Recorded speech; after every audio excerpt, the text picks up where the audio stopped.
Assalamualaikum warahmatullahi wabarakatuh. Salam sejahtera untuk kita semua. Ketemu lagi dengan Teras Cinta. Salam cinta tetap tebarkan cinta di mana-mana. Doa terbaik untuk panjenengan semuanya. Tidak terasa ini kalau di Jogja ini besok pagi ini adalah hari pertama anak-anak masuk sekolah. Pengen tahu banyak hal tentang ilmu, anak-anak belajar di sekolah. Orang yang pengen tahu tentang ilmu perbengkelan otomatis akan lebih banyak mendekatkan diri dengan orang-orang yang memang lebih paham tentang ilmu perbengkelan. Apalagi orang yang pengen mengenal diri kita lebih dalam lagi, orang yang pengen mengenal Allah lebih jauh lagi, lebih luas lagi, otomatis butuh yang namanya guru pembimbing. Nah, dari cerita ini saya tertarik pengen mengangkat kembali momen di mana beliau almarhum Kiai Haji Buya Sakur Yasin menceritakan tentang pengalaman perjalanannya mencari seorang mursyid. Ternyata luar biasa sekali. Semoga video ini bisa menjadi pengobat rindu untuk panjenengan semua yang rindu dengan wajahnya Buya Sakur, rindu dengan senyum manisnya Buya Sakur, rindu dengan wajah teduhnya Buya Sakur, dan rindu dengan petuah-petuah dari beliau. Langsung saja kita simak videonya. Matur suwun yang sudah mampir ke channel ini, yang sudah selalu mensupport channel ini. Wassalamualaikum warahmatullahi wabarakatuh. Rahayu. Saya ingin menjelaskan bahwa ini sesuatu yang sangat berharga di dalam kehidupan kita, yaitu pengenalan kita kepada Allah Subhanahu wa Ta'ala. Sesuatu yang paling berharga, yang tidak ada lebih mahal dari itu. Katakan saja berlian lah. Kalau sebesar telur ayam itu berapa karat tuh ya? Berlian yang sebesar itu, yang harga mungkin miliaran, triliunan, saya kira tidak mungkin akan digelar di depan rumah. Di mana Pak Afkar ditaruhnya? Di dalam kotak. Kotaknya dikunci nggak? Oke. Kotaknya yang dikunci ditaruh di mana nih? Di laci. Lacinya dikunci nggak? Lacinya di mana? Lemari. Lemari dikunci nggak? Oke. Lemarinya di mana? Di kamar. Kamarnya dikunci nggak? Kamarnya di mana? Rumahnya dikunci nggak? Rumahnya dibakar nggak? Pagarnya kunci nggak? 6 kunci. Artinya untuk menembus ke sana harus membuka 6 kunci yang rapat tertutup. Makanya nanti pada akhirnya bahwa ketika Allah menghendaki kita bisa mengenal Allah, Allah akan memberikan kesempatan kepada kamu berkenalan dengan orang yang sudah kenal Allah. Nah, ketika proses mencari siapa orang yang kenal Allah, itulah yang disebut dengan mursyid itu. Tetapi nyatanya bahwa mursyid itu nggak usah dicari, karena mursyid sendiri juga akan melihat berdasarkan minat dan bakat. Kalau orang itu nggak ada bakat, nggak minat, nggak cari. Jadi sebetulnya yang mencari itu mursyid, mencari murid, bukan murid mencari mursyid. Saya kira semacam itu. Lalu kemudian saya mencari orang benar ini bukan hanya di Indonesia, seluruh dunia. Sampai di Inggris, Perancis, di Belanda, di Turki, di Syria, di Libya, semua saya cari. Iya, apa yang terjadi? Setiap ketemu, setelah saya perhatikan, saya kecewa. Saya tinggalin lagi, cari lagi.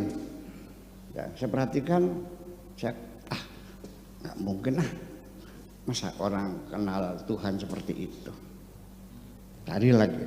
Nah, saya nggak cerita secara panjang lebar satu persatu, nanti waktunya habis. Cuman yang terakhir, saya ketemu dengan orang di Tunisia, kebetulan di kota lama, Tunis Kadimah, Tunis lama. Karena persoalannya kita ada kehilangan, sesuatu hilang gitu. Kita nggak bisa menuduh teman-teman siapa yang mencuri. Akhirnya ada petunjuk, di situ ada namanya Syekh Mustafa namanya. Masuknya dari Bab Suweqah namanya. Dari kota itu ada pintu-pintu gerbang gitu. Dari Bab Suweqah masuk ketemu namanya Syekh Mustafa. Akhirnya saya ceritakan, orangnya sudah sangat tua sekali, sudah di atas tempat tidur aja, udah enggak tempat tidur aja. Saya ceritakan bahwa maksud saya begini. Oh ya udah kalau begitu coba ambil barang yang dipakai oleh teman kamu di tempat kerja kamu itu. Maksudnya apa? Ya entah dasi, entah sapu tangan, entah kaos kaki, entah topi, apa saja. Itu nanti dibungkus masing-masing dibungkus. Ini yang saya alami langsung, saya melihat dengan mata kepala sendiri. Jadi ada kaos kaki saya minta dibungkus, ada lagi dasi sebungkus, kira-kira ada 12 lah. Terus besoknya saya kesana lagi, ini Syekh Mustafa, ini barang-barang yang punya teman kita di tempat kerja kita. Terus dia sambil membacakan doa, terus tangannya begini, nih yang mencuri ini. Terus bagaimana kita bisa mengungkapnya? Dikasih menyan, dibakar. Besoknya dibakar, hanya 1 hari terbongkar semuanya ini. Nah ini dia nih hebat nih, gitu. Saya hari berikutnya saya datang ke sana, bilang Syekh, alimni mimma ulimta rusda, kayak gitu. Tolong dong ajarin gue, gitu. Dia senyum aja, besok aja lah katanya. Nggak usah sekarang, udah sore, besok aja ya, sini lagi hari Minggu. Hari Minggu saya datang lagi sekitar jam 9, saya ketuk pintu nggak ada yang buka. Kata tetangganya, sudah meninggal, baru dikubur kemarin. Jadi artinya bahwa orang yang benar itu sendiri itu juga tersembunyi. Jadi tidak semudah itu. Namanya berlian tidak mungkin digelar di tengah jalan. Orang yang benar pun juga tidak mungkin ada orang ngaku aku nih wali. Kalau ada orang ngaku wali itu wali dalban namanya. Nggak mungkin.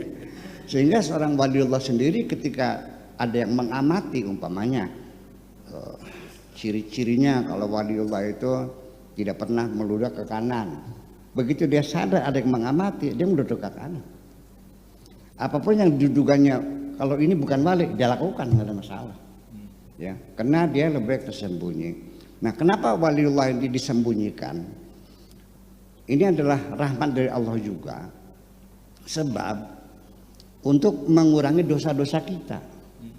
Kalau Anda tahu, yakin bahwa seseorang itu wali, maka hukumnya apapun yang dia perintahkan Anda wajib mengikuti.